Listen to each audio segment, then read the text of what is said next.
આજ શનિવાર હે તો આવી ગયા આપણે ગોદડિયા હનુમાનના દર્શન કરવા. તમે દર્શન કરી લ્યો અને કોમેન્ટમાં જય હનુમાન એટલે લખી નાખજો. જય દ્વારકાધીશ બધા મિત્રોને અમારા મિની વ્લોગમાં તમારું સ્વાગત છે. ચાલો તો આપણે જઈએ હવે દુકાને. જીત તો પતંગની દુકાને કામે રહી ગયો લાગે છે.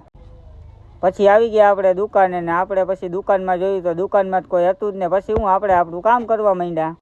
આ વરુણ ક્યાંકથી સ્ટીરિયો ઉપાડી આવ્યો લાગે. તમારે પણ કાંઈ સ્ટીરિયામાં સાફ કરાવવું હોય તો વરુણ પઠાણને કોન્ટેક્ટ કરો. પછી શું ગરાગ આવ્યું તો પછી આપણે ગરાગ સમજાવી. પછી આ ભાઈને જોતી હતી લેંગા ટી શર્ટની જોડી તો જોડી દઈ દીધી. પછી કાકા આવ્યા હતા સેટલ લેવાનું, કાકાને ન ગમ્યું તો ન લઈ ગયું. પછી આપણે કરી લીધું નાસ્તો કરીને ઊભા થયા. ત્યાં તો ચાય આવી ગઈ હતી તો આપણે ચાય પી લીધી.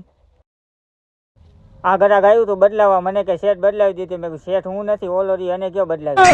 પછી નીકળી ગયા આપણે ટને કરતા જમવા જવા માટે. તો આપણે પછી આવી ગયા ઘરે અને બેસી ગયા. પછી બેસી ગયા આપણે જમવા માટે. પછી ઘણા દિવસ પછી અમે ચારે જો લુખી લાવીશું ભેગા થઈ આવી. જોવો હો ને તમે. આજના મિની બ્લોગમાં આટલું જ. મળીએ હવે કાલે નવા મિની બ્લોગ.